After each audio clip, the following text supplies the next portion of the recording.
క్రికెట్లో బౌలర్లకు వణుకు పుట్టించే ఆటగాడు క్రిస్ గేల్.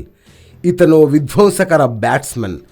ఫీల్డ్లో దిగాడంటే అవతలి బౌలర్ ఎవరనేది చూడకుండా చెలరేగిపోవడమే ఇతనికి తెలిసిన విద్య. అయితే ప్రపంచ క్రికెట్లో కొత్త చరిత్రను సృష్టించాలని అనుకుంటున్నట్లు ఈ విండీస్ డాషింగ్ క్రికెటర్ అభిప్రాయపడుతున్నాడు.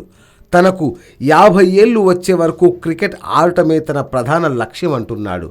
ఇలా 50 ఏళ్ళు వచ్చే వరకు క్రికెట్ ఆడే తొలి వ్యక్తిని తానే కావాలంటూ గేల్ తన మనసులోని మాటను చెబుతున్నాడు.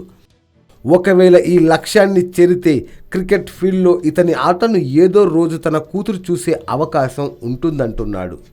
2014 సెప్టెంబర్ నుంచి టెస్ట్ క్రికెట్కు దూరమైన గేల్ T20 ఫార్మాట్ పైనే ఎక్కువ దృష్టి పెట్టాడు.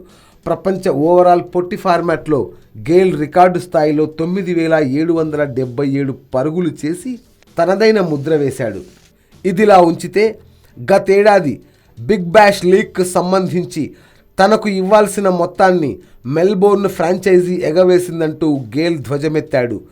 తాను ఒక కరేబియన్ క్రికెట్ను కావడం వల్లే తనకు రావాల్సిన సొమ్మును ఇవ్వలేదని అంటున్నాడు. అనేక విమర్శలు ఎదుర్కొంటున్న ఈ విధ్వంసకర బ్యాట్స్మెన్ గేల్ ఆట పట్ల తనకు ఎంత ప్రేమ ఉందో చెప్పుకొస్తున్నాడు.